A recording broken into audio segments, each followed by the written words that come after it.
The Dhammapada, Chapter 2, Appamadavagga, Heedfulness. Verse 26, 27. The story of Bāla Nakkhatta festival. Verse 26.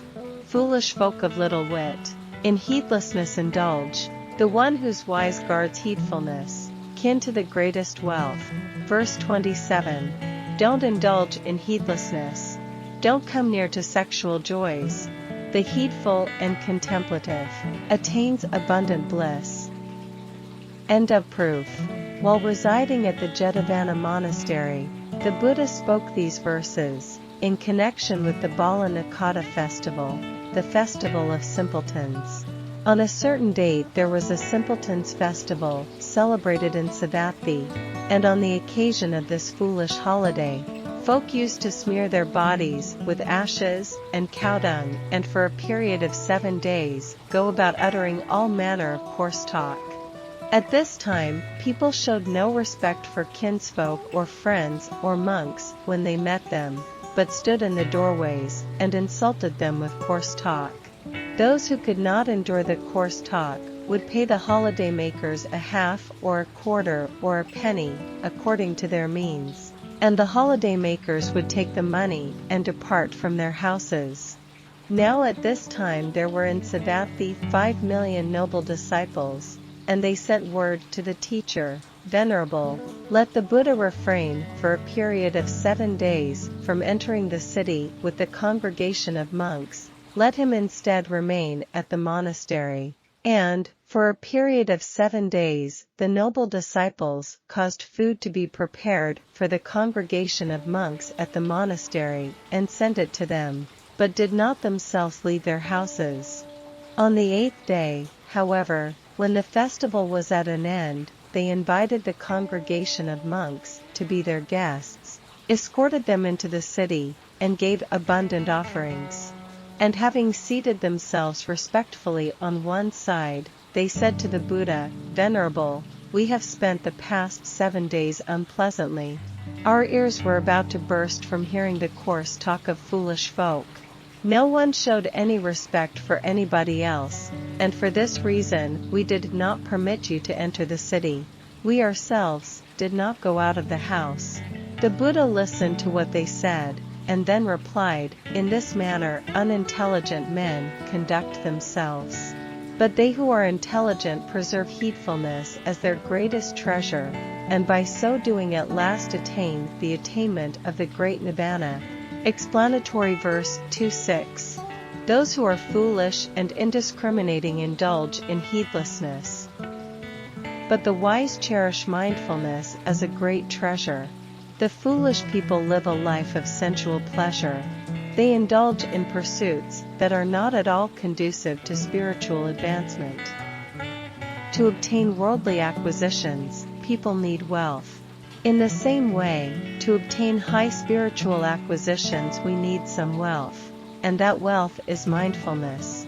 Buddha taught, even though we know that we have that island, but we have not necessarily returned to live in peace and make our lives, then yes or no. Therefore, in the Dharma sentence 26, the Buddha rebukes and pity us for being ignorant fools, forever immersed in a loop of laziness, not yet awakened. Suffering or happiness, the only difference is the wise and the stupid. The Buddha shows us an image of a living person with very specific wisdom. A wise man is one who keeps his mind in a constant and careful manner. Thanks to cleverly keeping and blocking like that, the false thoughts hardly have the opportunity to arise. It's like a rich man who takes care of his possessions, for fear that thieves will break into his house and take all his precious things.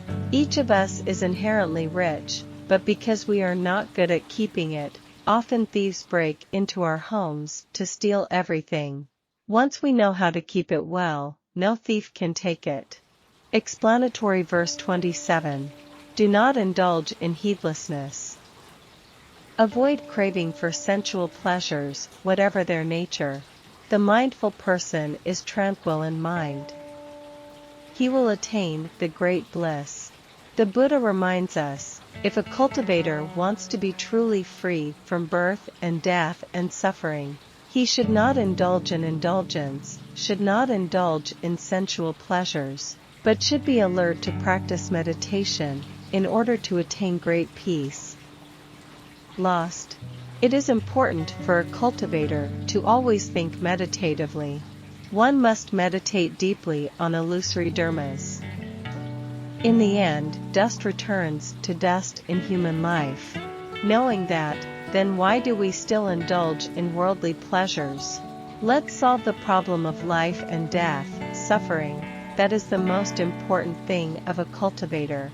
In conclusion, dependent on feeling arises craving, which, like ignorance, is the other most important factor in the dependent origination. Attachment, thirst and clinging are some renderings for this Pali term. This is an aspect of the second noble truth. Craving is threefold, namely, craving for sensual pleasures, craving for sensual pleasures associated with the view of eternalism, i.e., enjoying pleasures thinking that they are imperishable, and craving for sensual pleasures with the view of nihilism, i.e., enjoying pleasures thinking that everything perishes after death. The last is the materialistic standpoint.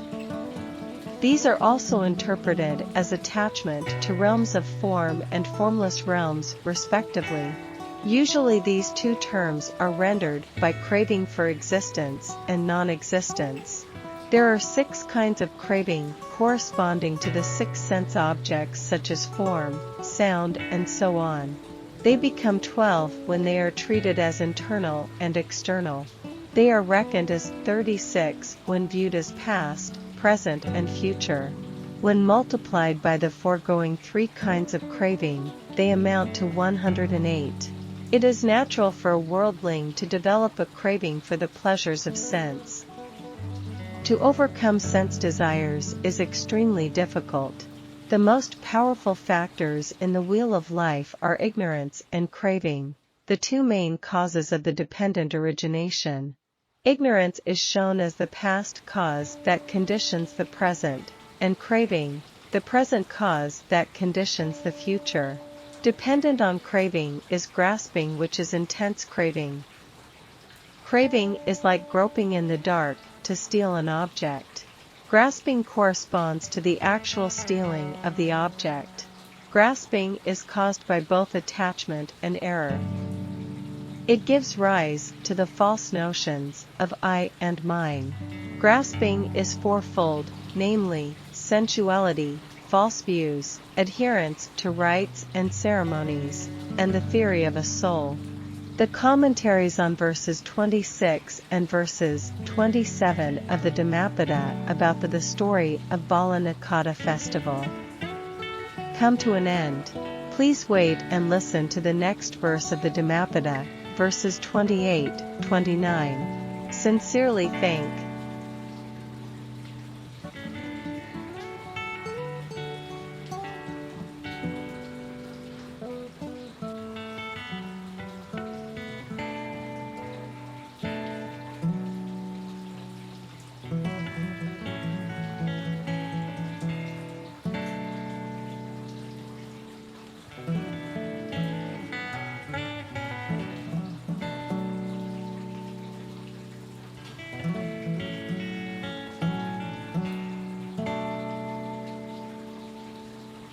Kinh Pháp Cú, phẩm 2, phẩm không buông lung, kệ tụng, câu 26, 27.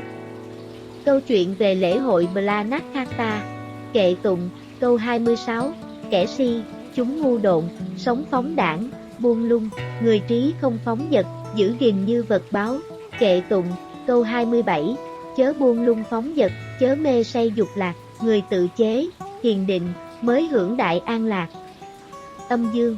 Khi cư trú tại tu viện Jetavān, Đức Phật đã nói những bài kệ này, liên quan đến lễ hội Bāla Nakkhatta, lễ hội của những người khờ khạo. Vào một ngày nào đó, có một lễ hội của những kẻ khờ khạo được tổ chức ở Svathi, và nhân dịp lễ ngu xuẩn này, người ta thường bôi tro và phân bò lên thân thể của họ, và trong khoảng thời gian 7 ngày, họ nói đủ thứ lời thô tục.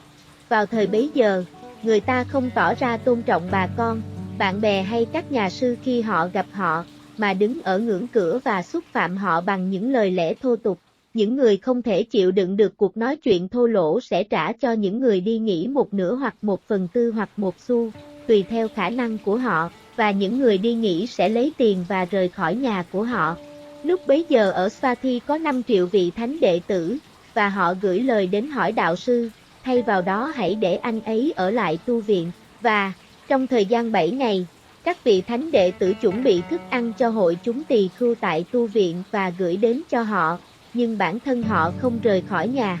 Tuy nhiên, vào ngày thứ 8, khi lễ hội kết thúc, họ mời hội chúng các nhà sư đến làm khách, hộ tống họ vào thành phố và cúng dường rất nhiều.